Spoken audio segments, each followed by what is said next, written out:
Halo, selamat sore Tribuners. Kita bertemu kembali di acara Selamat Sore Medan edisi hari Jumat tanggal 1 Maret 2024 ya. Masih bersama saya Truli Oktapurba dan rekan saya Riwahyuni. Iya, nah ini ada setelah beberapa purnama ya. Iya. Iya, kayaknya sudah ada 3 minggu ya kita tidak bersua bersama gitu. Kita berdua di program Selamat Sore Medan. Medan ya, betul sekali. Nah, Kak Eti, ini hari pertama di bulan Maret ya. Bulan yang sebentar lagi akan memasuki bulan ini ya, bulan Ramadan 14. Oh iya, Ramadan sebentar lagi ya, mungkin tinggal hitungan jari lagi. Jadi cuaca pun sudah sangat menggoda ya, panas, gitu sangat panas. Iya. Ini sebuah tantangan tentu untuk umat Muslim yang akan menjalankan ibadah puasa, Truli. Ya. Dan semoga Ramadan kali ini nantinya ya kita para Muslim bisa beribadah dengan hikmah dan dengan khusyuk ya, walaupun cuaca panas tetap tidak menjadi sebuah tantangan, tidak menjadi sebuah halangan ya, justru menjadi tantangan. Baik. Iya, seperti biasa kita punya tim redaksi sudah menyiapkan 3 berita yang akan kita bawakan dalam acara Selamat Sore Medan hari ini. Yang pertama itu adalah dari berita pencurian dengan kekerasan yang dilakukan oleh oknum kepala desa bersama 2 orang temannya terhadap mahasiswa berinisial AK berusia 17 tahun. Dan si kepala desa dan 2 temannya ini mengaku-ngaku sebagai anggota Polsek Sunggal. Ketiga pelaku yaitu berinisial MI 34 tahun, ASS 27 tahun, dan AH 27 tahun. Mereka merupakan warga desa Sialang Muda, Dusun 2, Kecamatan Ampera, Perak, Deli Serdang. Nah, yang menjadi kepala desa di dalam kasus ini adalah AH, yang merupakan kepala desa di Sialang Muda ya. Sialang Muda atau Sialang Buah ini ya? Sialang Muda, Kecamatan Amparan Perak, Deli Serdang. Ya, mungkin Amparan Perak ya. Banyak desa-desa yang memang tidak akrab dengan nama kita ya. Ya, Kapolsek Sunggal Kompol Chandra Yuda mengatakan berdasarkan hasil penyidikan kasus tersebut berawal dari kecelakaan lalu lintas. Awalnya korban mengendarai sepeda motor melintas di Jalan TBC Matupang, Medan Sunggal dan bersenggolan dengan mobil pelaku. Nah, dari pengakuan para pelaku saat itu mereka spontan mengaku sebagai anggota kepolisian dari Polsek Medan Sunggal dengan tujuan menakut-nakuti korban. Bahkan pada saat itu, para pelaku menuduh korban membawa narkoba dan sempat menggeledahnya. Nah, Chandra menyampaikan dari hasil pengakuannya, para pelaku mengaku baru sekali itu melakukan tindak pidana pencurian dengan kekerasan. Ya, lalu saat ditanya soal ketiga pelaku sempat menghubungi orang tua korban dan meminta tebusan 100 juta, Chandra mengaku belum mengetahuinya. Ya, walau rubah juga ini ya, oknum kepala desa ini ya. Sudah jabatannya, sudah jabatannya 8 tahun, merampok lagi, mencuri dan lagi. Dan tindakannya ini kriminal ya, kriminal murni yang sebetulnya sangat tidak pantas untuk seorang betul kepala sekali, desa. ini memang kepala desa yang sesat memang ini ya. Oke, baik, seperti apa videonya mari kita saksikan bersama-sama. Berarti 2158 sekian tadi ya.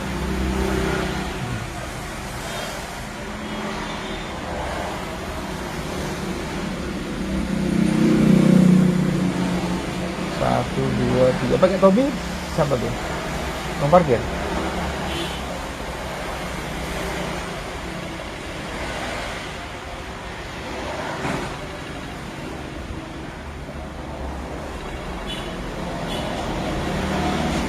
Tiga yang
maskernya. Yang mana yang aku polisi ini, Bang? Kades mana kades? Aduh, buat malu aja. Mana AKP?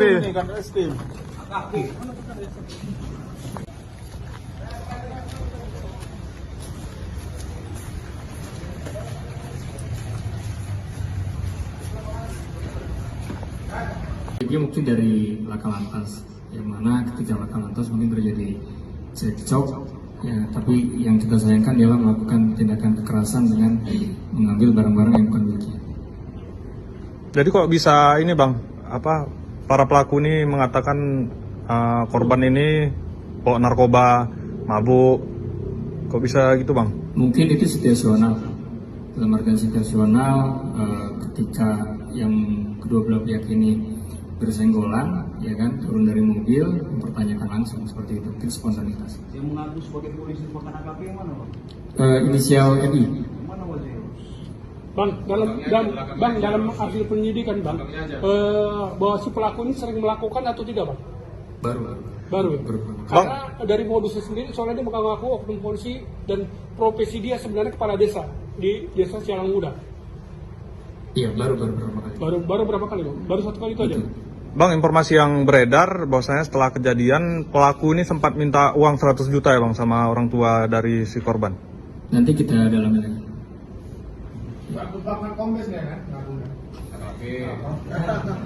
Informasi ada pertama ini, Mas. Ini masih ada di orangnya. Ya. Oke, cukup. Ya. Ya, baik, itu tadi video dari pelaku ini ya, pemerasan terhadap pencurian korban. dan kekerasan ya. Ya, untuk mengetahui bagaimana perkembangan lebih lanjut dari peristiwa ini, kita sudah terhubung dengan begitu ya. Baik, kita mohon maaf karena tadi ada kesalahan teknis di reporter kita ya, yang ya. akan melaporkan. Ya, mungkin nanti akan kita sambung ya. Sambung kembali ya. Oke, baik. Informasi sampai di situ dulu ya. Iya. Tapi ini memang seru ya Trul ya, seorang oknum kepala desa Iya. dan pencurian dengan kekerasan. Betul Kemudian sekali. barangkali ada beberapa pasal yang bisa menjerat ini ya untuk kasus ini ya, pencurian kekerasan. Kemudian mungkin ada kaitannya dengan undang-undang lalu lintas juga karena ini kan terjadi kecelakaan ya. Betul sekali. Awalnya seperti itu. Kemudian ada dugaan pemerasan juga. Wah, bakal bisa pasal berlapis ini ya, apalagi dia adalah seorang pejabat desa. Nanti kita akan mengetahui lebih Ya. lanjut seperti apa kasusnya. Nah, kita akan tanyakan kembali bagaimana, apakah sudah terhubung kembali Ya. dengan reporternya? Oh iya, ini nggak tahu kita kemana nih reporternya ini. Apakah karena Siapa reporter kita? Si Alfiansa. Alfiansa. Ya memang ini orangnya suka pergi-pergi, kemudian nanti suka masuk kembali. Oke, baik.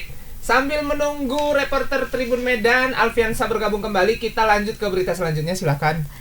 Iya, Tribuners, ratusan orang yang tergabung dalam gerakan penegakan kedaulatan rakyat Sumatera Utara menggelar aksi menolak hasil pemilihan umum di kantor Komisi Pemilihan Umum Sumut hari ini. Pantauan Tribun, para aksi massa tiba di kantor KPU sekitar pukul 14.30 WIB. Sambil membawa alat peraga, tampak para pendemo meneriakkan takbir sambil menyerukan penolakan terhadap hasil pemilihan umum 2024. Mulanya para pendemo berkumpul di depan Masjid Raya, kemudian mereka berkonvoi menggunakan mobil dan sepeda motor menuju kantor KPU. Para pendemo mengatakan kecurangan pemilu telah terjadi sebelum pemilihan umum sebab adanya penambahan daftar pemilih tetap sebanyak 50 juta pemilih. Mereka juga menyampaikan adanya intervensi pemerintah untuk memenangkan calon tertentu. Selain menyampaikan pendapat, para pendemo juga tampak membawa spanduk bertuliskan penolakan hasil pemilihan umum dan pemakzulan terhadap Presiden Jokowi karena telah melanggar konstitusi. Ya, kita saksikan dulu ya seperti apa videonya aksi massa yang dilakukan para pendemo. Mari kita saksikan.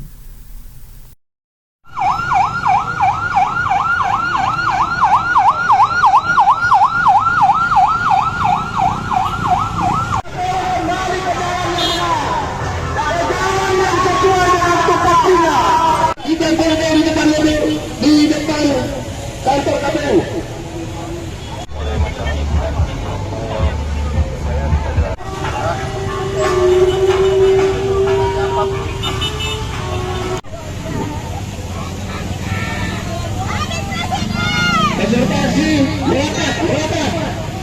Ibu. Jika ada hal yang kita lihat sehingga jika rakyat Indonesia, rakyat Sumatera Utara, merasa sedekat sulit gagal. Memiskinkan rakyatnya. Perjuangan ini tidak boleh berhenti. Silakan hadir Ketua KPU.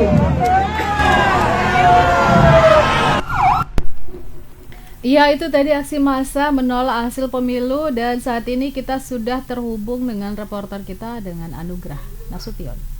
Ya. Nanti setelah ini kita akan dengan Anugrah Nasution. Halo. Halo. Anugrahnya belum terhubung. Belum terhubung juga ya. Kayaknya hari ini agak sedikit kacau. baik Tribuners, hari ini memang karena Anugrah belum terhubung, kita kembali ke berita informasi tadi ya, terkait dengan aksi pencurian dan kekerasan yang dilakukan oleh oknum kepala desa. Dan saat ini kita terhubung dengan reporter Alfiansah. Halo. Ini dia Tru yang tadi sempat menghilang. Sudah terhubung kembali ya. Nah, bagaimana dengan kelanjutan daripada ini ya, pemeriksaan terhadap oknum kepala desa yang melakukan pencurian dengan ini kekerasan tadi? Bagaimana proses selanjutnya dilakukan oleh petugas dari Polsek Medan Sunggal? Mungkin yang juga berhubungan ya, polisi sudah menangkap 3 orang pelaku atas kasus pencurian dengan kekerasan yang melibatkan seorang kepala desa di Hamparan Perak, Deli Serdang, di mana ketiganya ini itu melakukan tindak pidana kekerasan dengan dan pencurian, yaitu mengambil satu unit handphone korban. Nah, untuk kronologis kejadian itu bermula itu di tanggal 23 kemarin, di mana saat itu si korban yang merupakan mahasiswa UNSU ini berangkat dari rumahnya yang berada di desa Kailili, itu berangkat dalam Sematupang. Si korbannya ini berpas-pasan dengan mobil yang dikendarai oleh si pelaku, sehingga kendaraan si korban ini bersenggolan dengan mobil pelaku. Nah, kemudian pelaku ini langsung turun dari dalam mobil dan menuduh si korban ini merupakan pelaku penyalahgunaan narkoba. Sehingga ketika itu si korban ini sempat terkejut karena hal tersebut tidak dilakukannya. Namun para pelaku ini kemudian melakukan penggeledahan terhadap si korban dan mengaku sebagai Kanit Reskrim Polsek Sunggal bernama AKP Irfan. Nah, ketika itu si pelaku, si korban ini itu diminta untuk menghubungi pihak keluarga, dan kemudian si korban ini menghubungi pihak keluarga, namun ketika itu tidak diangkat, dan kemudian para pelaku ini mengancam si korban akan membawanya ke Polsek Sunggal, dan waktu itu juga si pelaku sempat mengancam mau menembak korban. Nah, pada saat itu karena kejadian ini berada di jalan raya, mengundang perhatian dari warga, sehingga warga pun berbondong-bondong datang ke lokasi kejadian dan menanyakan apa sebenarnya yang terjadi.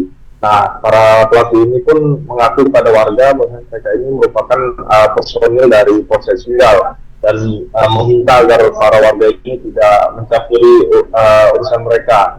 Nah, kemudian karena warga di sana itu curiga, warga ini meminta si korban ini kembali menghubungi keluarganya. Nah, kemudian ketika sedang menghubungi pihak keluarga, salah satu dari pelaku ini langsung mengambil handphone si korban dan mengatakan bahwa handphone tersebut akan dijadikan jaminan begitu.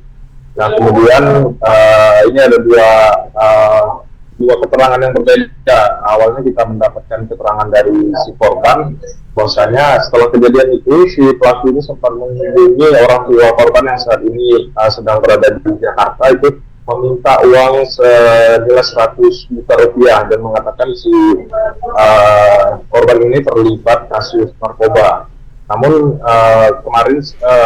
namun hal tersebut sempat kita tanyakan dengan pihak kepolisian terkait adanya informasi dari korban bahwasanya pelaku ini meminta uang kepada si orang tua dari si korban, namun polisi mengatakan masih mendalami terkait informasi tersebut. Nah, saat ini memang ketiga pelaku sudah diamankan di Polrestabes Medan dan akan menjalani hukuman sesuai dengan perbuatannya. Begitu, Bang. Ya, nah kira-kira terkait ancaman hukuman yang akan diberikan ini bisa disebutkan di pasal apa di dalam ini KUHP dan berapa ya ancamannya? Ya, terhadap ketiga pelaku ini dijerat dengan pasal 365 KUHP itu dengan ancamannya di atas 5 tahun penjara, Pak. Nah iya, apakah sudah ada pernyataan dari para pelaku seperti apa kira-kira ininya tanggapannya apa, gitu? Ya, memang sempat kita tanya juga dengan para pelaku ini apa motifnya, namun para pelaku ini bungkam, Bang, dan tidak mau menjawab pertanyaan dari media, Bang. Oke, baik. Itu Fian, itu kira-kira keseharian mungkin ada informasi nggak dari polisi atau dari yang lain bagaimana sih mereka bertiga ini hubungannya antar ketiganya, kemudian keseharian mereka ini bagaimana, karena mengingat salah satu adalah kepala desa, kemudian untuk yang lain-lain pelaku yang lain ini kira-kira profesinya apa dan punya kedekatan apa dengan sang kepala desa? Ya, memang ketiga pelaku ini merupakan teman dekat ya, Kak, antara ketiganya ini, karena mereka ini alamatnya juga di desa yang sama di kawasan Amparan Perak.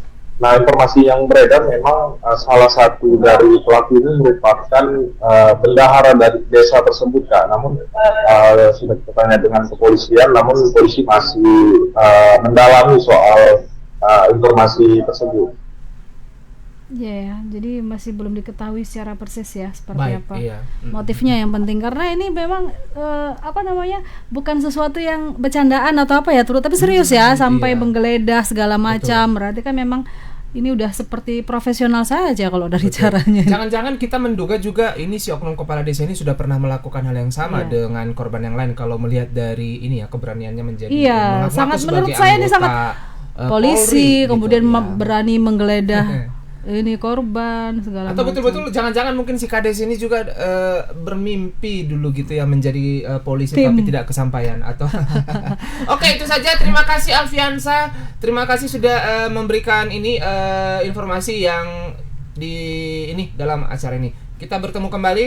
Baik, selanjutnya kita akan terhubung dengan reporter Tribun Medan untuk berita yang kedua, Anugrah. Selamat sore, Anugrah. Terkait belum terhubung. Belum masuk. Okay. Ini kenapa ya acara ini ya? Kok reporternya pada lari-lari gitu ya, nggak masuk? Ya, ini terkait berita apa tadi ya? Berita aksi demo tadi ya, yang penolakan pemilihan umum. Jangan-jangan berita ini disabotase ya? Betul sekali ya.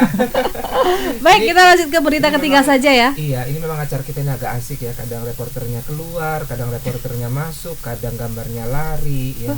Makanya memang perlu direfresh ulang ya peralatannya. Oke, baik, kita lanjut ke berita terakhir ya. Ini masih juga berita kekerasan ya. Kelompok geng motor kembali berulah di Lubuk Pakam, Deli Serdang.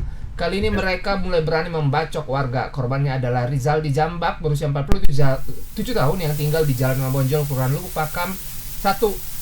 Saat diwawancara, Rizal masih terbaring di kasur depan ruang keluarga. Ia mengaku masih merasakan rasa denyut. Selain itu di bagian dahi kepala dan juga bagian punggung. Rizaldi mengalami 10 jahitan. Rizaldi menceritakan kalau kejadian pembacokan yang alami terjadi sekitar pukul 2.30 waktu Indonesia Barat. Saat itu posisinya sedang tertidur. Istrinya sudah terbangun lebih dahulu karena mau masak untuk jualan sarapan pagi dan membangunkannya. Nah, bapak dua orang anak ini mengaku baru hitungan detik keluar rumah tiba-tiba ada 2 orang dari kelompok geng motor yang lari mengejar dirinya. Pada posisi itu ia pun ketakutan dan berniat masuk lari ke rumah. Ia mengaku bisa selamat karena istrinya sempat keluar dan menariknya ke dalam rumah. Rizal bersyukur karena anak dan istrinya selamat ya. Nah, bagaimana video dari peristiwa ini, mari kita saksikan bersama-sama.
Bang, ini tadi malam katanya dibacok geng motor ini katanya bang. Iya, tadi malam sekitar jam 2:30. Kayak mana awal ceritanya bang? Ya saya lagi tidur, dibangunnya istri yang 2 tahun. Dari bangun langsung bantir keluar, rana suara rame-rame, suara orang teriak, lempar batu, botol pecah. Ya itu saya lihat ke pasar gitu, saya sampai pikir pasar saya dikejar sama 1-2 orang itu bawa senjata apa sajam itulah, apa celurit atau pedang atau apa itu, bengkok dia. Berapa kali abang dibacok bang? Ya ini ada dua luka lah. Kalau dia berusaha maju lebih dari 2 kali. Abang sempat lari pada saat itu? Saya lari dari pasar ke arah rumah, jatuh. Pas jatuh tuh saya dibacoknya. Gitu. Pas Gak ada yang nolong waktu itu bang? Nggak ada, hanya saya, istri sama anak perempuan bertiga kan. Jadi pada saat itu tetangga-tetangga memang sedang pada posisi ketakutan juga semua. Takutan. Ada yang berani keluar. Ada sekitar berapa orang itu bang orang? Kalau semua total tuh 50 ada. 50. Kereta ada 30-30 kereta. Jadi ini udah dijahit ini bang? Udah, ini ada 10 jahitan. 10 jahitan. Dibawa ke rumah sakit mana tadi malam bang? Rumah sakit umum Pakam. Rumah sakit umum Pakam. Udah buat laporan ke polisi bang? Ini keluarga yang ngurus ini, adik-adik ini. Belum terima tanya jadi itu belum. Jadi ini sakit yang abang rasakan tinggal di mana? Sekarang ini. Denyut. Denyut ya, karena mungkin habis bius kan. Habis biusnya dijahit. Pak, tadi malam rame orang tuh pak? Rame. Sekitar berapa orang itu pak? Hampir ada 50 lah. Naik kereta gitu ya pak? Sepeda motor gitu ya? Jadi pak, ini Pak Jamba itu di apa? Tahu? Dia keluar mau nengok anaknya. Tahu lah kejadiannya dia kena. Tahu lah mau nengok anaknya, ada nggak? Gitu. Tengok udah pada nyerbu semua berlarian, lari ya. Terakhirnya kalian baru tahu ada kejadian kayak mana pak? Ya kena bilang anak istrinya, kena bacok, anaknya ngomong. Si itu dilarikan lah ya di rumah sakit. Masukkan ke dalam. Masih diikut lagi, belakangan ke sini, baru dibawa dia ke rumah sakit. Oh gitu. Itunya tuh. Sering orang tuh di sini geng motor itu? Jarang, iyalah. Sebelum pemilu kan, menuju pemilu rusuh juga. Karena kan mau menunjukkan punya. Oke. Ya baik, itu tadi laporan dari peristiwa pembacokan yang dilakukan oleh anggota geng motor di Lubuk Pakam, Kabupaten Deli Serdang, Sumatera Utara. Ya. Nah, untuk mengetahui seperti apa peristiwa selanjutnya, kita sudah terhubung dengan reporter TV Medan Indra Gunawan. Selamat sore Indra Gunawan. Ya, sore Bang. Ya. Nah, ini melihat dari motifnya, apakah ada dugaan ya mungkin barangkali si korban itu punya masalah dengan kelompok geng motor seperti itu kira-kira?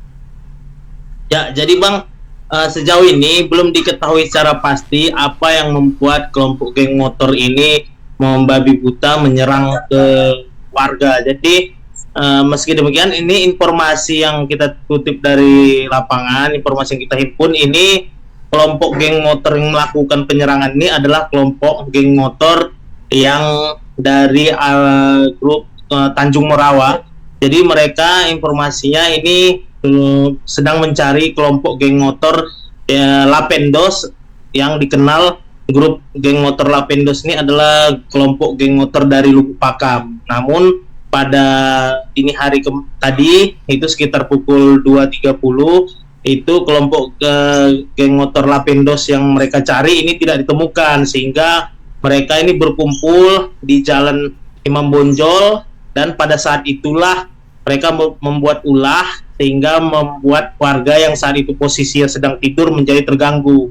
Nah, korban ini sendiri pada saat itu sebenarnya pengakuannya sedang tidur, baru kemudian dibangunkan oleh istrinya yang memang sudah terbangun untuk menyiapkan jualan, karena memang istri korban ini sehari-hari jual sarapan.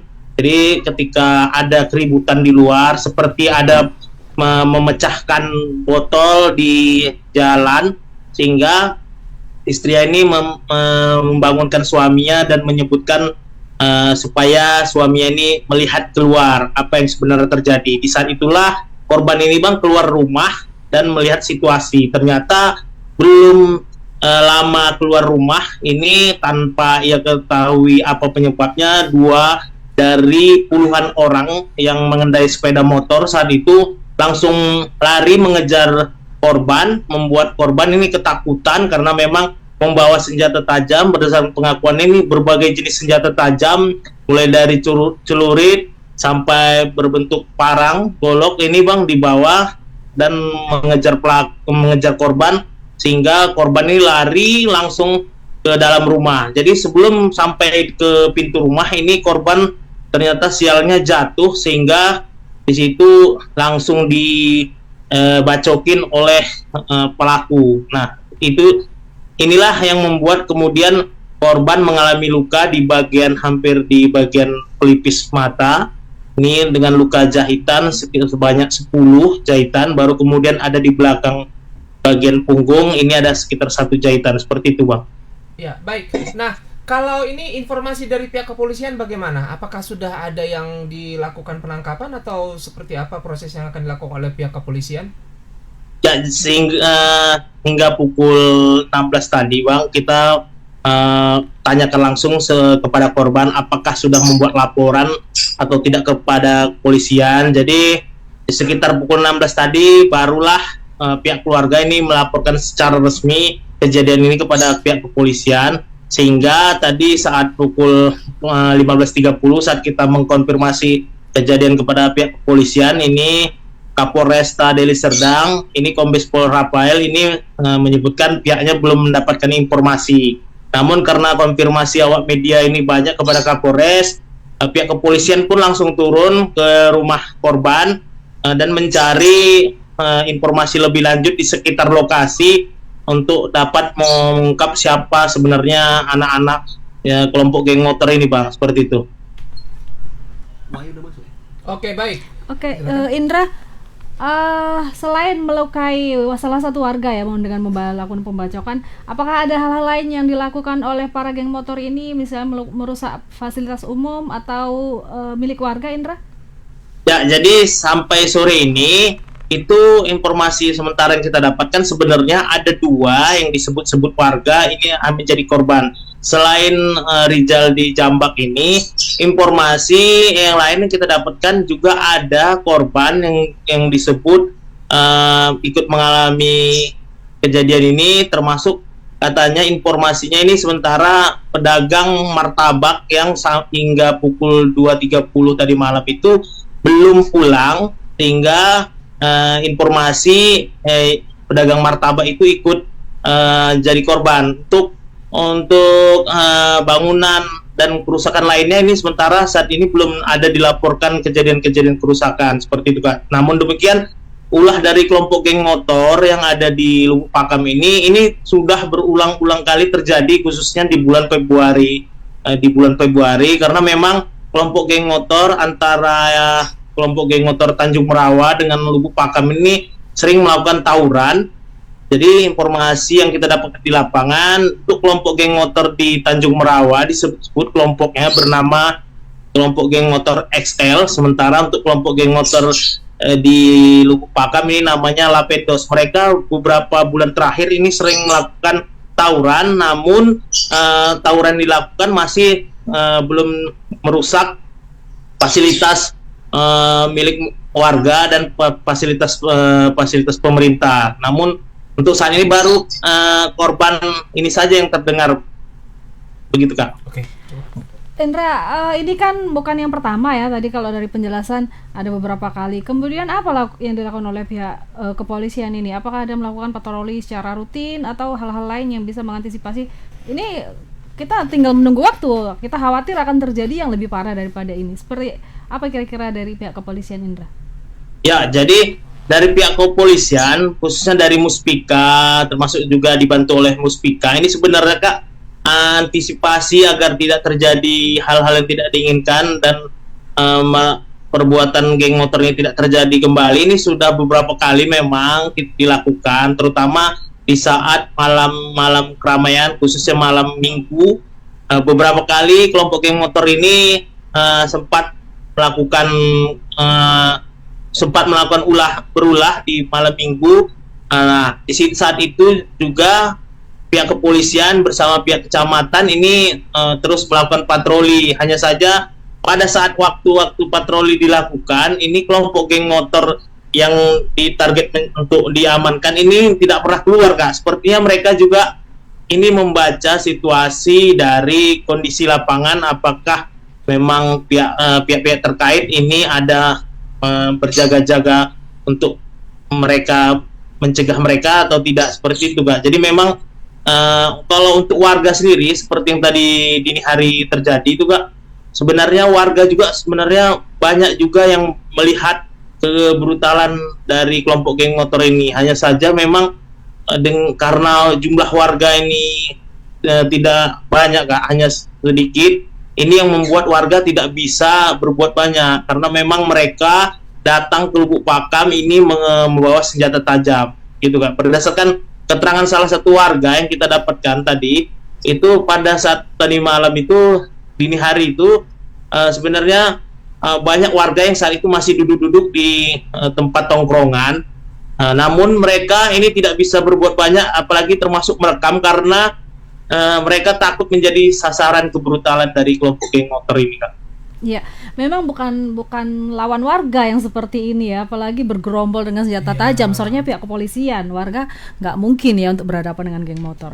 Baik. Ya, jadi bahannya, Kak, ini pihak kepolisian juga saat ini sedang mempelajari CCTV yang saat ini tersebar di seluruh titik yang ada di Lubuk Pakam. Jadi ini yang diharapkan warga juga agar ke depan pihak kepolisian dapat bertindak tegas dan berhasil menyelidiki kasus kebrutalan geng motor ini. Seperti itu. Ya, baik Indra, Truli ada lagi. Terima kasih laporannya. Kita bertemu kembali di lain kesempatan. Sampai bertemu kembali. Oke, kita akan beralih ke berita yang tadi ya, sempat udah kita tayangkan, tapi tadi belum ada reporter dan saat ini kita sudah terhubung dengan reporter kita terkait berita aksi unjuk rasa penolakan terhadap hasil pemilihan umum 2024. Anugrah sudah terhubung di sambungan telepon. Halo Anugrah. Anugrah Nasution.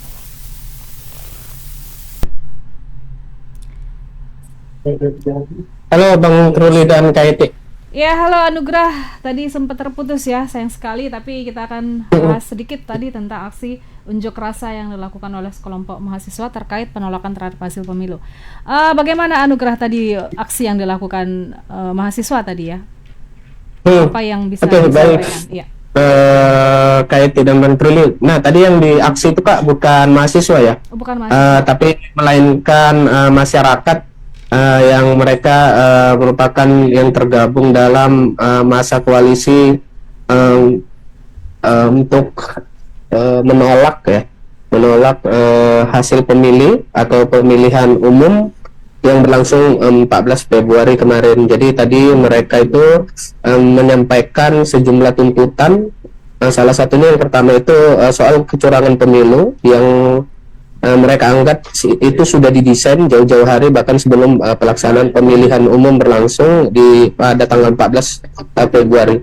Nah, tadi ada 3 hal yang menjadi tuntutan mereka. Yang pertama itu meminta agar dilakukannya audit terhadap aplikasi Sirekap milik KPU yang dirasa janggal karena data yang ditampilkan di sana sangat berbeda dengan hasil C1 yang ada di TPS begitu, karena mereka menemui ada sejumlah suara yang menggelembung ya di dalam aplikasi Sirekap.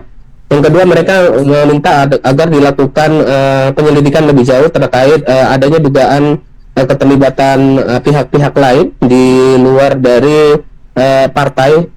Mereka menuduh adanya keterlibatan negara dalam hal ini untuk memenangkan calon tertentu, dan kemudian mereka tadi juga menyampaikan agar dilakukan salah satunya pemilihan ulang.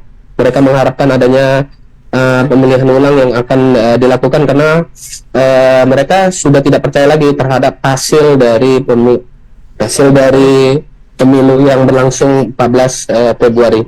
Nah, tadi pantauan kita mereka menggelar aksi itu sekitar pukul 14.30. Mereka tadi terlebih dahulu berkumpul di depan Masjid Raya, kemudian setelah berhimpun di sana, kemudian mereka melakukan konvoy di depan kantor Komisi Pemilihan Umum dan menyampaikan sejumlah aspirasinya.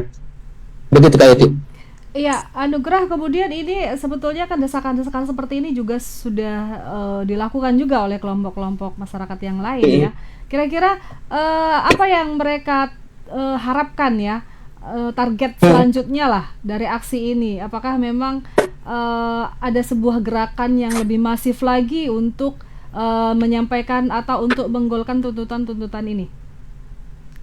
Nah, sepertinya ini gerakan yang sama ya Kak, yang terjadi di hampir di sejumlah daerah, dan pada hari ini juga sepertinya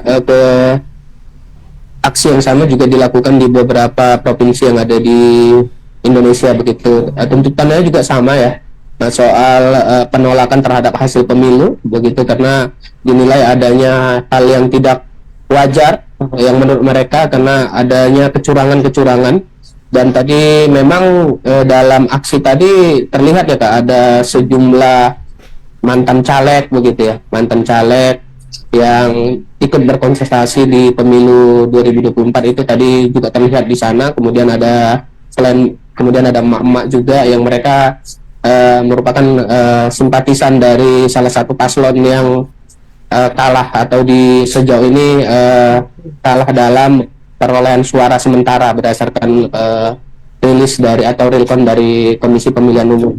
Nah, memang belum ada tuntutan atau penyampaian spesifik dari mereka. Tadi setelah hampir 3 jam mereka melakukan orasi, tadi juga mereka kemudian membubarkan diri setelah menyampaikan 3 tuntutan tadi. Namun mereka tadi menyampaikan kalau tidak dilakukan atau tuntutan mereka tidak diindahkan, mereka akan melakukan gerakan yang sama, yaitu melakukan aksi yang lebih besar lagi. Namun belum jelas apakah nanti akan dilakukan aksi yang sama karena sejauh ini hanya ada ratusan orang Kak yang ikut aksi, belum begitu banyak. Dan mereka ini aku pikir tadi beberapa orang adalah orang dari atau caleg ya, calon anggota legislatif dari partai yang saat ini belum unggul gitu di dalam pemilihan presiden ini. Begitu Kak. Ya, nah siapa yang menerima mereka nih? Ya. Anugrah, apa yang disampaikan oleh ini pejabat yang bersangkutan? Nah, oke Bang Truli, tadi setelah hampir 1 jam lebih mereka berorasi menyampaikan tuntutan, kemudian mereka tadi baru saja ini baru selesai mereka aksi setelah dan membubarkan diri setelah mereka diterima tadi oleh Ketua Komisi Pemilihan Umum Provinsi Sumatera Utara Agus Arifin Siregar. Tadi langsung menemui mereka ya, selesai asar tadi mereka ditemui oleh Agus, dan tadi memang sempat ada sempat ada interaksi antara KPU dengan para pendemo tadi. Walaupun mereka tadi kurang puas terhadap jawaban dari Ketua KPU Sumut karena dinilai tidak menjawab tuntutan atau tidak menjawab soal kecurangan-kecurangan yang mereka sampaikan tadi begitu. Tadi juga Agus menyampaikan kepada para massa aksi kalau hal itu memang sudah banyak disampaikan ya oleh masyarakat, namun dia meminta agar temuan-temuan itu disampaikan kepada Badan Pengawas Pemilu atau Bawaslu jika mereka memang menemukan adanya indikasi kecurangan begitu, sebab KPU hanya sebagai pelaksana. Namun tadi Agus menyampaikan kalau memang ada data-data yang mereka punya, KPU siap untuk menerima dan menjembatani agar kemudian temuan-temuan kecurangan itu bisa ditindaklanjuti sekiranya ada begitu. Walaupun tadi jawaban itu sempat ditolak oleh para pendemo. Tadi mereka bersorak menyoraki ketua KPU Sumut karena dinilai jawabannya tidak menjawab tudingan-tudingan yang disampaikan kepada Komisi Pemilihan Umum yang sampai sejauh ini menurut para pendemo itu turut ikut melakukan atau membiarkan kecurangan pada pemilu 2024 ini terjadi, begitu kan? Oke lah, ada lagi Truli yang mau ditanyakan? Oke Anugrah, ini terus bergulir ini, kita khawatir suatu saat akan terjadi yang lebih besar lagi karena pasti akan berdampak terhadap keberlanjutan keseharian ya Tru ya. Iya. Terima kasih Anugrah untuk laporannya. Selamat bertugas kembali, selamat sore. Selamat sore. Ya, baik Truli, itu tadi 3 laporan kita mengisi program Selamat Sore Medan di hari ini, dan semoga informasi yang kita sajikan tadi memberikan sebuah manfaat seluas-luasnya untuk Anda Tribuners dan untuk kita berdua juga. Jadi saatnya kita berdoa untuk undur diri. Iya, saya Truli Okto dan saya Eti Wahyuni. Nah, kita bertemu kembali minggu depan di acara Selamat Sore Medan. Selamat sore. Dan